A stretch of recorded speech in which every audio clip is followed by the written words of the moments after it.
जरा सोचिए, सिर्फ एक छोटा सा काम और किसी की पूरी दुनिया बदल जाए। आज हम एक ऐसी ही कहानी की बात करने वाले हैं, एक ऐसे मिशन की जो जर्मनी के एक शहर में शुरू हुआ, लेकिन जिसकी वजह से दुनिया भर में कई लोगों को नई जिंदगी मिली। ये नंबर देखिए, 15। पहली नज़र में तो ये बस एक मामूली सा नंबर लगता है, लेकिन असल में ये 15 उम्मीदें हैं, 15 सपने हैं और 15 नई जिंदगियां हैं। जी हाँ, ये उन 15 लोगों की संख्या है जिन्हें मौत के मुंह से वापस लाया गया, और ये सब मुमकिन हुआ कुछ लोगों की एक छोटी सी कोशिश से। तो सवाल ये उठता है कि आखिर ये चमत्कार हुआ कैसे? मतलब एक सिंपल से रिक्वेस्ट से 15 लोगों को जिंदगी का सबसे बड़ा तोहफा कैसे मिल गया? चलिए, इस कमाल के सफर को जरा और करीब से समझते हैं। इस पूरी कहानी की शुरुआत होती है जर्मनी के ड्रेसडेन शहर की एक हाईटेक लैब से। यहीं पर साइंस और इंसानियत एक साथ मिलकर कुछ ऐसा करते हैं जिसने अनगिनत लोगों को एक नई जिंदगी दी है।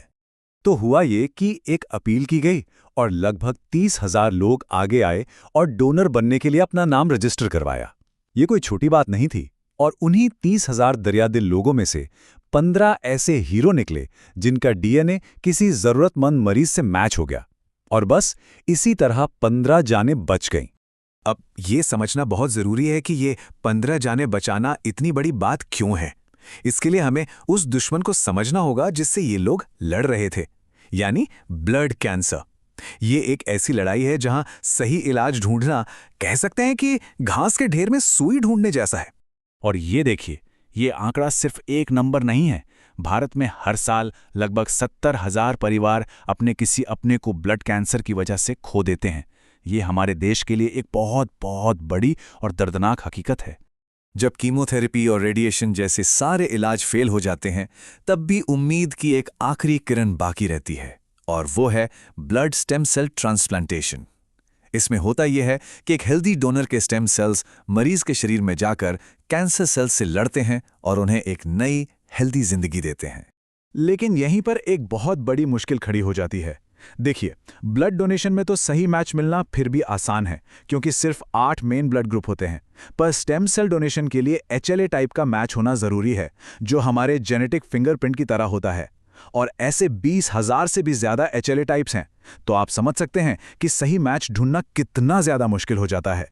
इसी वजह से किसी मरीज के लिए एक परफेक्ट HLA मैच मिलने की संभावना लगभग 1 लाख में से सिर्फ एक होती है। ये सच में लगभग नामुमकिन है कि कोई अकेला इंसान अपने लिए सही डोनर ढूंढ पाए। तो फिर सवाल ये है कि इस नामुमकिन काम को मुमकिन कैसे बनाया जाता है? इसका जवाब है एक ग्लोबल रजिस्ट्री, एक ऐसा सिस्टम जो दुनिया भर के मरीजों को उन जैसे हजारों लाखों संभावित डोनर्स से जोड़ता है। चलिए आपको मुंबई की साइली राणे की कहानी सुनाते हैं।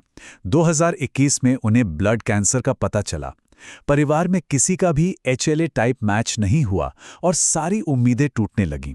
लेकिन तभी DKMS रजिस्ट्री के जरिए एक उम्मीद की किरण नजर आई। हजारों किलोमीटर दूर विशाखापट्टनम में रहने वाले सतीश रेड्डी का HLA टाइप साइली से परफेक्टली मैच हो गया, और आज सतीश के उस एक छोटे से दान की वजह से साइली एक हेल्दी और खुशहाल जिंदगी जी रही हैं। ऐसी एक और कहानी है माहिर की। सिर्फ 6 साल की उम्र में उन्हें एक्यूट ल्यूकीमिया हो गया था। जानते हैं उनका जीवन बचाने वाला डोनर कहाँ मिला? जर्मनी में। आज 18 साल के माहिर कहते हैं, मैं आज सिर्फ इसलिए जिंदा हूं क्योंकि किसी ने ब्लड स्टेम सेल डोनेट किए। सोचिए, एक अनजान इंसान का एक फैसला किसी की पूरी जिंदगी बदल सकता है। तो चलिए अब जरा पर्दे के पीछे चलते हैं और इस पूरी प्रक्रिया के पीछे की साइंस को समझते हैं। ये आखिर होता कैसे है कि घर पर लिया गया एक मामूली सा स्वाब जर्मनी की एक हाईटेक लैब में जाकर किसी की जिंदगी बचाने की उम्मीद बन जाता है। तो किसी की जान बचाने की तरफ पहला कदम उठाना बहुत ही ज़्यादा आसान है, और सबसे बड़ी बात, इसमें कोई खर्चा नहीं आता। बस ऑनलाइन एक फॉर्म भरना है और आपके घर पर एक किट आ जाएगी। आपको बस अपने गाल के अंदर से एक स्वैब लेना है और उसे वापस भेज देना है। पिकअप का इंतजाम भी फ्री में हो जाता है। और जब यह स्वैब लैब पहुंचता है तो एक कमाल की प्रक्रिया शुरू होती है। मैग्नेटिक बीट्स का इस्तेमाल करके स्वैब से डीएनए निकाला जाता है। फिर जरूरी हिस्सों को कई गुना बढ़ाया जाता है ताकि उनका एनालिसिस हो सके।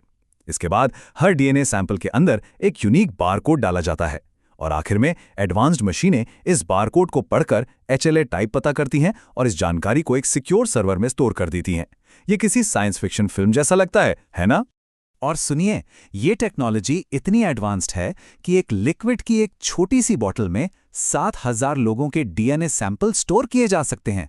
ये न सिर्फ आज जिंदगियां बचा रहा है, बल्कि ये डेटा स्टोरेज के भविष्य की भी एक झलक देता है।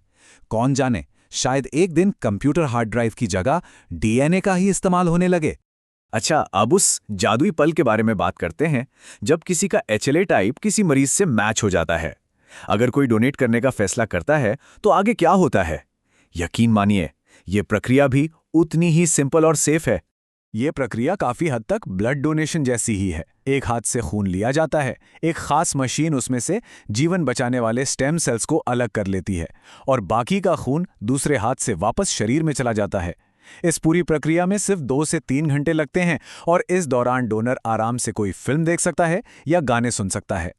और सबसे जरूरी बातें, इस प्रक्रिया में कोई दर्द नहीं होता। डोनर का एक भी पैसा खर्च नहीं होता। आने जाने और रहने का सारा खर्च उठाया जाता है। और सबसे अच्छी बात यह है कि शरीर कुछ ही हफ्तों में दान किए गए स्टेम सेल्स को दोबारा बना लेता है। मतलब ये एक ऐसा दान है जिसमें कुछ घटता नहीं, लेकिन किसी को सब कुछ मिल जाता है, जिंदगी।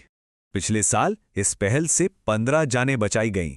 ये एक शानदार शुरुआत थी, बिल्कुल, लेकिन अब एक बड़ा लक्ष्य बनाने का समय है, क्योंकि भारत में ये चुनौती अभी भी बहुत बड़ी है। जरा इस समस्या की गहराई को समझिए। भारत में हर साल 1 लाख से ज्यादा ब्लड कैंसर के नए मामले सामने आते हैं, लेकिन हमारे पूरे देश में रजिस्टर्ड डोनर्स की कुल संख्या सिर्फ 8 लाख है। इसका सीधा सा मतलब है कि हजारों मरीजों को कभी उनका परफेक्ट मैच मिल ही नहीं पाता। हमें इस गैप को कम करना ही होगा। और इसीलिए इस साल हमारा अगला मिशन है 3 लाख नए रजिस्ट्रेशन तक पहुंचना। अगर हम सब मिलकर ये लक्ष्य हासिल कर पाएं, तो हम संभावित रूप से 150 और परिवारों को टूटने से बचा सकते हैं। 150 और जिंदगियों को एक नया मौका दे सकते हैं। बस कुछ मिनटों का समय और बदले में किसी और के लिए एक पूरी जिंदगी। ये एक छोटा सा कदम किसी के लिए सच में दुनिया बदल सकता है। तो अब सवाल ये है कि क्या हम सब मिलकर इस बदलाव का हिस्सा बनेंगे?